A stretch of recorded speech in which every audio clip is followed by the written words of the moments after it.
You cannot brainwash a nation with lies. That's what everyone gets wrong. If you just blast a population with obvious propaganda, most people laugh, roll their eyes, and tune it out. Lies alone don't work. Loud propaganda alone doesn't work. So how does it actually happen? How do entire countries end up sharing the same beliefs, cheering for things they'd once have been horrified by, treating their neighbors as enemies, all while feeling completely free and certain they figured it out themselves? There's a step, a quiet one. It comes before the propaganda, and without it, none of the propaganda works. Almost nobody talks about it, because it doesn't look like control at all. It looks like normal life. And the most disturbing part is that softer versions of this exact step are happening, right now, on every side of every divide, including, maybe to you. This is how you actually brainwash a nation, and how to make sure it can't be done to you.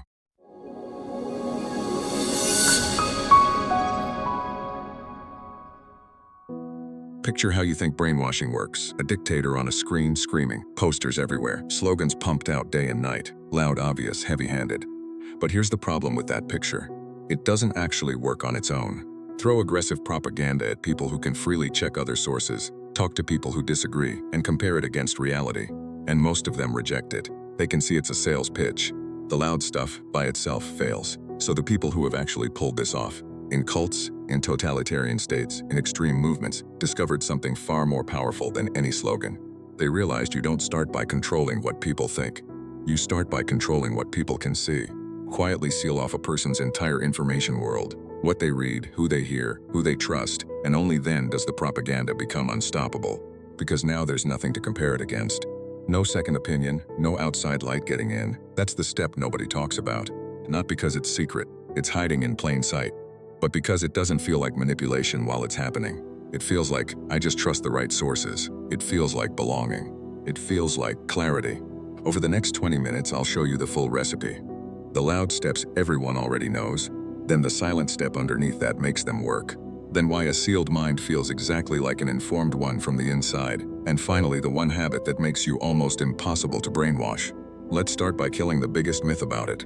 First, let's destroy the myth, because the myth is what keeps you vulnerable. Brainwashing is not some exotic mind-zap. There's no magic word, no hypnotic spiral, no instant takeover. People who study how cults and totalitarian movements actually reshape minds found something far more ordinary and far more frightening. It's a process, a recipe, a set of conditions that, applied patiently over time, can shift what a normal, intelligent person believes and make them feel they chose it freely. And that's the key word, normal. The comforting lie we tell ourselves is that only weak, stupid, or broken people get brainwashed. Not us. We're too smart. That belief is the open window the burglar climbs through. Because the truth from every serious study of this is the opposite. Intelligent, educated, thoughtful people are perfectly capable of being captured. In fact, smart people are sometimes easier because they're better at constructing clever justifications for what they've come to believe. Your intelligence doesn't protect you. It just builds you a more sophisticated cage. Here's the other thing the recipe doesn't actually require. It doesn't need to implant brand new ideas into your head by force. That's hard. What it does instead is far easier. It controls the environment around you until certain conclusions feel like the only sane ones available. It doesn't push the belief in. It arranges the room so you walk to the belief yourself and feel proud of the walk. So when we ask, how do you brainwash a nation, we're really asking, what conditions, stacked together, can take millions of free, normal people and slowly narrow their entire sense of what's true? There's a sequence. Most people only ever notice the loud parts. Let's look at those first, and then at the silent one holding them all up. These are the steps you already half recognize. The visible machinery of mass persuasion. They're real, they're powerful, and we've covered several on this channel. But watch closely, because the whole point is that none of them work without the silent step. The first loud step is endless repetition. Say a thing enough times, from enough directions, and it starts to feel true purely because it's familiar. Repetition doesn't convince through logic. It convinces through exhaustion and familiarity. The second is the engineered slogan. Compressing a whole worldview into one simple, sticky, repeatable sentence that does people's thinking for them, and that they'll broadcast for free because it marks them as part of the group. The third, and the most dangerous of the loud steps, is the creation of an enemy. Nothing unites and controls a population like a shared threat. Give people an us by giving them a them. A group to fear, blame, and look down on. Fear narrows thinking, switches off nuance, and makes people crave a strong protector and simple answers. An outside enemy is the oldest tool there is for binding a crowd and silencing doubt within it. And the fourth is emotional flooding, keeping the population in a constant state of fear, outrage, or crisis, because a frightened, furious mind doesn't pause to analyze. It just reacts. Calm people think. Agitated people obey. Now, here's what almost every explanation of brainwashing stops at. It lists these loud tools and says that's how it's done. But it isn't, because a population that can freely fact-check the repetition, laugh at the slogan, actually meet the supposed enemy, and step out of the emotional storm to think clearly, will eventually see through all of it. The loud steps are not the foundation. They're what you build on top of the foundation. And the foundation, the silent step, is what we talk about next. Here it is, the foundational step. The one that makes everything else work. Cut people off from competing information. That's it. That's the secret that doesn't sound like a secret. Researchers who studied how totalitarian regimes and cults actually reprogram people identified this as the very first and most essential condition, sometimes called controlling the milieu, the entire information environment a person lives inside. Control what people can read, watch, and hear. Control who they're allowed to trust. Seal the room. And once the room is sealed, you barely even need to lie anymore, because you control everything that exists inside it. Think about why this is so devastating. Propaganda only fails when people can compare it to something else. So you remove the something else. You don't necessarily ban opposing information by force. That's crude, and it tips people off. The far more elegant method is to teach people to reject all outside sources themselves. You convince them that every other source, every other outlet, expert, neighbor, or perspective is lying, corrupt, stupid, or evil. That only your ecosystem tells the truth. And the moment people believe that, they lock their own doors. They stop listening to anyone outside. They've built their own sealed room and they guard it proudly, mistaking the walls for clear thinking. This is the genius and the horror of it. A brainwashed population usually isn't a population held down by force.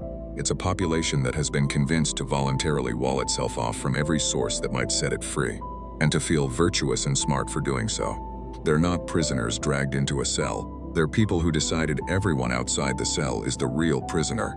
And notice, once that wall is up, all the loud steps from before suddenly become unstoppable. The repetition has no counter-evidence. The slogan has no rival.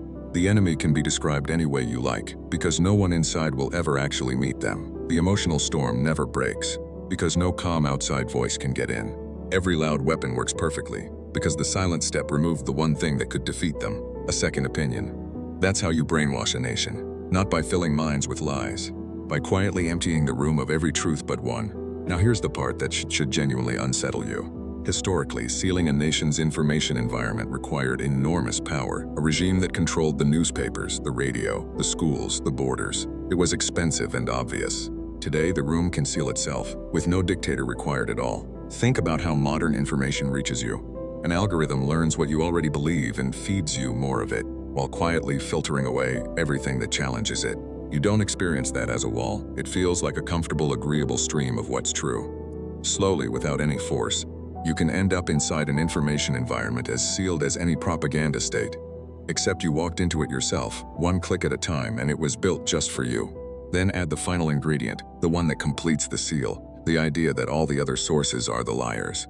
When people are taught that the mainstream is fake, the experts are corrupt, the other side is evil, and only their chosen ecosystem can be trusted, even the act of doing your own research just loops them deeper into the same sealed room, because they only research within sources that already agree.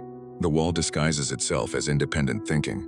And here is the most important, most uncomfortable truth in this entire video. From inside a sealed information environment, it feels exactly like being well informed. There is no internal alarm. A captured mind and a free mind feel identical to the person who has them. The sealed person feels certain, clear, and smart, more sure than the open-minded person, not less. So you cannot rely on the feeling of certainty to tell you which one you are. Certainty is not the proof you're right. Sometimes it's the symptom that your room got sealed, which means this isn't a video about those poor brainwashed people over there. Every side of every divide can build its own sealed room at the same time, each one certain the other side is the brainwashed one. The honest question isn't who's brainwashed, it's how would I even know if it were me? So how do you protect your own mind, and how does a society resist this? The answer is the exact opposite of the silent step. They win by sealing the room. You win by keeping the doors open on purpose, even when it's uncomfortable. Here's how. 1. Treat distrust everyone but us as the alarm itself. This is the single most important warning sign. Whenever any source, a channel, a leader, a movement, a group, tells you that all other sources are lying and you should only trust them, do not lean in. Step back. That instruction is not a sign of their honesty. It's the exact move used to seal the room. Truthful sources can survive you checking other sources. Only a cage needs you to never look outside. 2. Deliberately read the other side's best arguments from their most credible voices, not their worst. Not to convert, to keep your doors open. If the only versions of the opposing view you ever encounter are the dumbest, most cartoonish ones, someone has been curating your enemies for you. Go find the strongest version yourself. 3. Run the Steelman test, the ultimate check for a sealed mind. Can you state the other side's actual best argument so fairly that one of them would say, yes, that's exactly what I mean? If you can't, if you can only mock it, you may be living in a sealed room without knowing it. The inability to fairly describe what you disagree with is one of the clearest signs the walls have gone up. 4. Be most skeptical of the information that makes you feel righteous. The content that flatters your side and demonizes the other is the content you fact-check the least and trust the most, which makes it the perfect delivery system. Aim your doubt at what comforts you, not just at what challenges you. And 5. Protect the open door for everyone, not just yourself. A society stays free not when everyone agrees, but when people can still talk across the divide, hear each other, and disagree without treating the other side as subhuman. The moment a group decides that everyone outside it is evil and beyond listening to, that's the moment the room is being sealed. Refusing that, staying willing to listen, is not weakness. It's the immune system of a free mind. The defense against brainwashing was never being smarter. Smart people seal beautifully. The defense is keeping the doors open and being brave enough to look outside, especially when you've been told there's nothing out there worth seeing. So here's what to carry out of this. You'll never be brainwashed by a lie you can check. You can only be captured by a room you've been sealed inside, and the sealing rarely feels like control. It feels like trust. It feels like clarity. It feels like I just know who the liars are. The most dangerous step in brainwashing a nation isn't the propaganda everyone watches for. It's the quiet closing of the doors that nobody notices, until there's only one voice left in the room. And it feels like the only voice that was ever telling the truth. So keep your doors open. Go read what you're sure is wrong. Find the smartest person who disagrees with you. Stay able to describe the other side fairly. That single stubborn habit is the closest thing there is to being unbrainwashable. And next, we take everything we've learned about words and belief and step onto an actual battlefield, where militaries turn these psychological tactics into real weapons, and learn how to make an enemy surrender without firing a single shot. Subscribe, and let's keep pulling these threads. This is Never Heard About.